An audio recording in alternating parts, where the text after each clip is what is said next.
Hey nerds, Farmer Jesse here. Welcome to Growers Daily, your daily dose of ecological farming insight. It is Monday, November 25th, 2024, and today we are kicking off talking about some seeds I save/breed, even as a professional grower. We're going to talk about pushing our first frost date back in the fall, and we'll get a special guest at the end of the show to talk about how to land your first seed contract. So let's do it.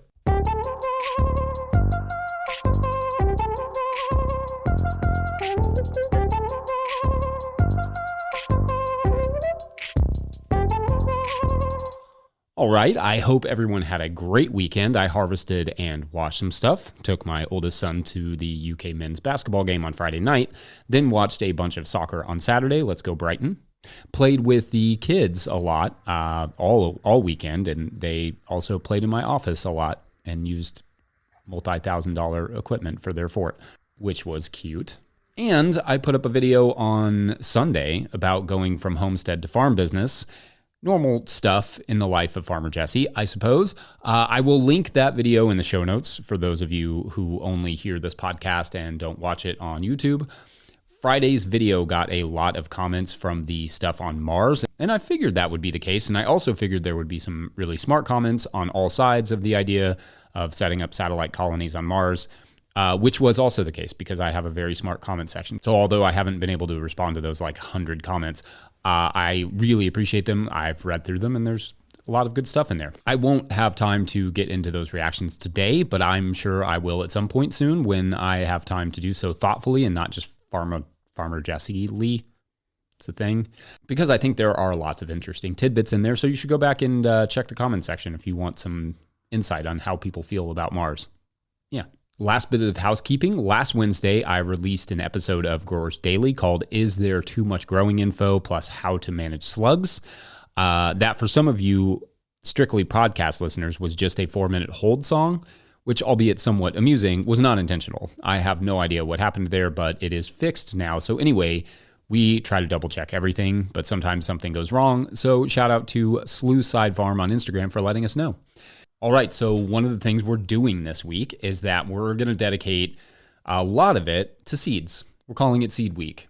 Dan Brisebois, who you will hear from in the third segment of the show, has released a new book called The Seed Farmer that comes out this week, and I'm super excited about that because one of the things that makes Dan's work so special and important is that he brings seeds and market gardening together.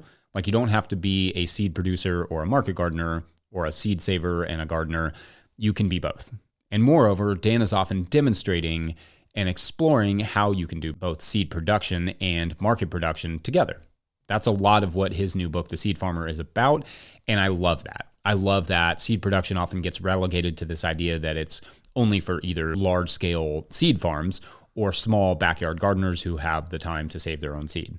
But that is just not inherently true, and Dan has developed systems on his large, primarily CSA-focused farm for saving and breeding and selling seed. And anyway, I'm excited to share his work a bit each day this week, except Thursday, which I will take off to be with family for Thanksgiving, which is a long day of cooking, but is a requisite for my favorite festival of the year, Turkey Sandwich Weekend. Anyway, we have been producing some of our seed for years on our farm, but not nearly enough and not on a production scale. But I'm definitely interested in pursuing seeds more seriously, especially as a farm product. The things that we have been producing or saving seed from over the years are things like our red burgundy okra. I think we have saved the seeds on that for something like 11 years. It could be 12, I'm not sure. So it's pretty well adapted to us here in Kentucky now. And as I was selecting plants from which I wanted to save seed, which is fairly easy, you just have to forget to harvest a few pods, and not to brag, but I'm pretty good at that. Anyway, as I was selecting, I was generally selecting for shorter plants because what often happens with okra is that it just gets too tall too fast.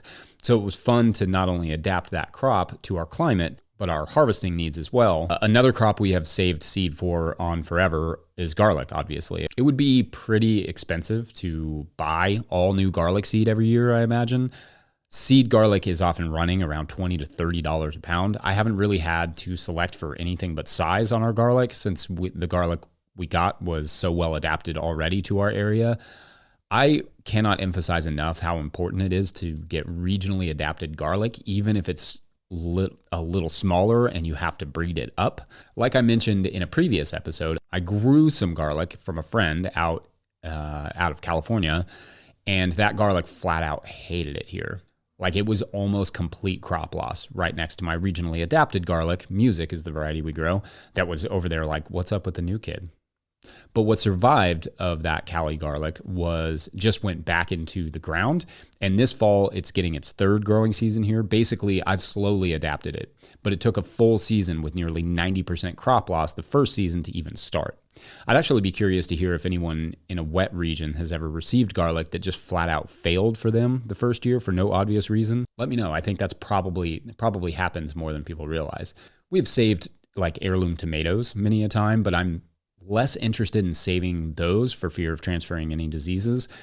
Peppers, though, I'm all about that. We've actually bred a hot pepper that I call the Topper Popper, which is a medium large red hot pepper that looks a bit like a spinning top and is both sweet on the flesh and kind of spicy towards the top. This is the fourth generation, and in fact, that seed started at Dan Brisebois' place at Tournesol Farm in Quebec. The one thing I really want to work on is heat tolerant lettuce for humid climates. That's my big project going into the next year. I need a good summer lettuce or two, preferably with the heat tolerance of Muir, but with smaller leaves that could fit into a salad mix better. That project will be a big part of next season for sure, and I can't wait. I also want to breed more peppers because peppers grow really well here, and I love growing peppers with a passion. Not that seed saving isn't hard, but I kind of view adding some seed production or seed contracts as a possible way to slow down on the hustle of market gardening as you get older. So perhaps starting now will give me better perspective and experience as I grow up. Anyway, yeah. Let me know what all seeds you produce or save, and I'm excited to dive a little into ways in which people can integrate seeds into their market gardens, and not just for regional adaptation, but potentially as a revenue generator. Would love to hear anybody who has started exploring the idea of selling seed from their farm. But up next, let's get a question from our Patreon members about pushing our frost date back, which is not a play on my last name, I don't think. Anyway, BRB. Today's episode of Growers Daily is brought to you by Johnny's Selected Seeds. When you need proven varieties you can count on and detailed guidance from seeding to harvest, consider Johnny's your trusted growing partner. Their same-day shipping can help keep your planting schedules on track when the unexpected happens.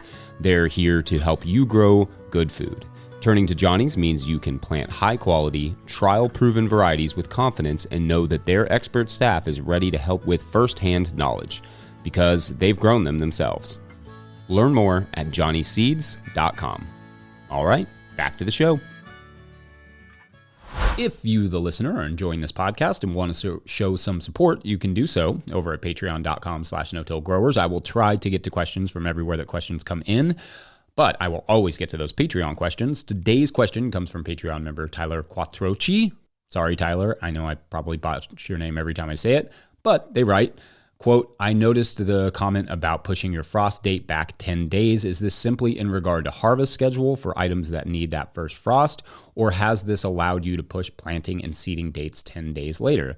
I am only at 42 degrees north, and if I push back 10 days, which I could, for temperatures, I just don't think there is enough sunlight. End quote. Okay, so good questions. So in the Cover Crops Gone Wild plus Why Farming is Puzzling episode, which I will link in the show notes, I mentioned that it no longer frosts at the traditional first frost date here, which was October 1st. So does that mean I can change things about the way we farm? So for us, that first frost date has been, like I said, October 1st, but there has not been a frost before October 10th in the last 8 years. And even then, it's a stretch.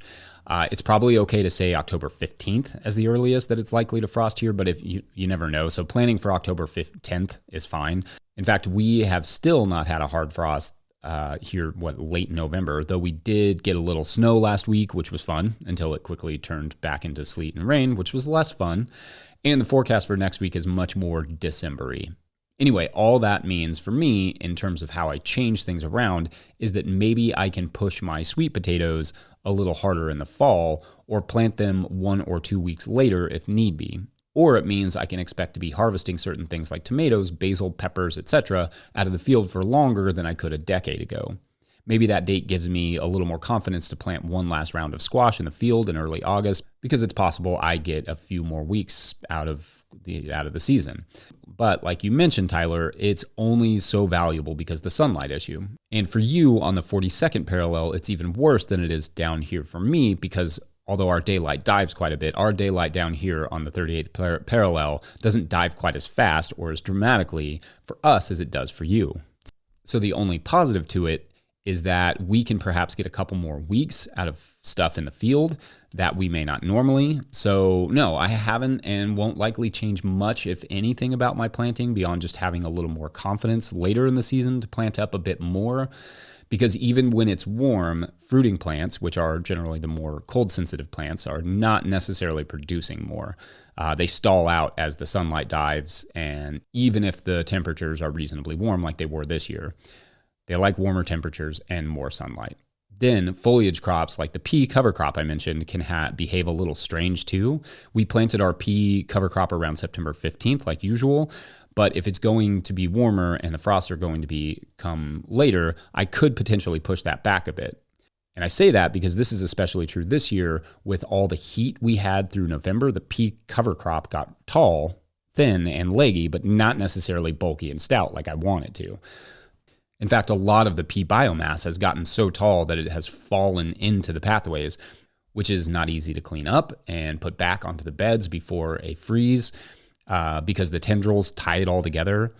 And so we are looking at some potential killing frosts next week, which would mean a lot of that nice pea mulch will be wasted in the paths and not on the bed surfaces. So anyway, we're trying to figure out how to better manage and account for that sort of spindly fall growth. But for now, I probably won't change anything dramatically yet, but I may start trialing a few later plantings. Like there was a field pea planting I did in one bed to kind of trial this, and that was at the end of September, not the middle of September. And that bed is in line with where I would want peas to be right now, but I'm not going to change my winter kill cover crop date just yet. That is the date at which I would plant things like field peas until I've seen that same result over a few years. As our years and winters get warmer, we don't get an equal increase in sunlight, so it's not always beneficial in the way one might suspect. Plants need warmth, but they also need sunlight, so that fact complicates things quite a bit. Then, one year it could just randomly decide to freeze in early October. Weather is ornery like that. Anyway, great questions, Tyler. Up next, I've got Dan Brisebois, host of the Seed Farmer podcast and the author of the book, The Seed Farmer, coming on to talk about how to land your first seed contract. Be right back. Today's episode of Growers Daily is brought to you by Farmhand. I don't know about you, but I got into farming to be in the field growing food for my community, not creating elaborate pack lists, not writing newsletters or responding to emails, not designing and maintaining web stores, and etc. And I especially don't enjoy doing those things after an already full and fulfilling day of growing food. Actually, if I spent less time on my phone and behind the computer, that would be great. If only there were a solution for that. Enter Farmhand. Farmhand is the only all-in-one virtual assistant built by and for farmers. With one single platform, Farmhand enables you to offload your administrative tasks, send and manage communications, and sell more to your customers. Farmhand saves growers an average of 6 hours of administrative load each week. That's 6 hours so you can get back into the field, spend more time with friends or family, or have a life outside of the farm, which is actually a thing. Think about it. What would you do with an extra 6 hours a week? Sign up for a free trial with the link in the show notes, because now is the best time to dial in those systems for the next growing season. Follow the Farmhand link in the show notes to learn more. All right, back to the show. Okay, so welcome, Dan. Thanks for joining me. All week, we are celebrating the release of your new book, The Seed Farmer. Very excited about that. It is available at no-tillgrowers.com. We're doing that with a series of seed questions. Today's question, I was wondering, let's say someone wants to get a seed contract to sell their own seed. What does that process look like? So well, I guess I should say thanks. It's great to be here.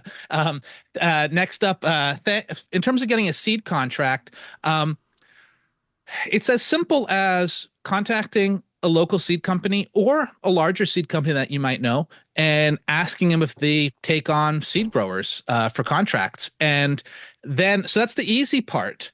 The next part is they're going to ask you, do you have seed growing experience? And if you have grown seed, then it's going to be a lot easier to do the next steps, which would be to, like just to agree upon a crop that you might be growing for them, a quantity, a price, and those kind of things.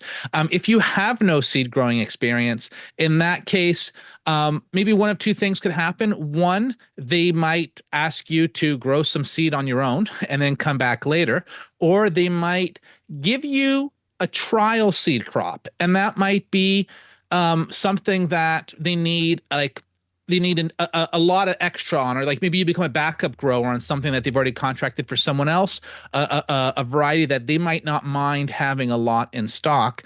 And then if you don't fulfill your part of the contract, then they're not at loss. So that would be, I guess that's what happens if you didn't have that seed experience. How do you find people that buy seed? Like who are the I don't know, seed buyers?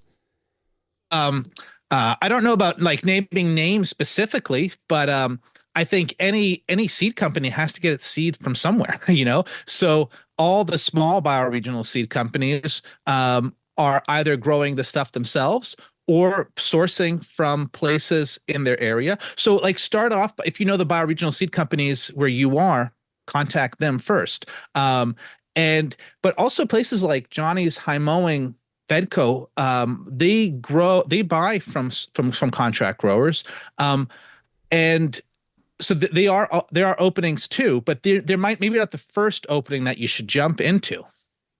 What about just producing seed and then talking to the contractor? Do you want to do it in the reverse? You want to talk to the contractor first and then produce seed, or do you want to bring them some seed and show them what you've got?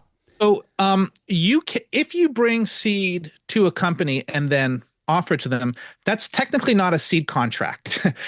So you're growing it on spec in that case, and that might work. So we at Turnasol, we buy seed from contract growers, and we also buy seed from individuals who just happen to grow seed too.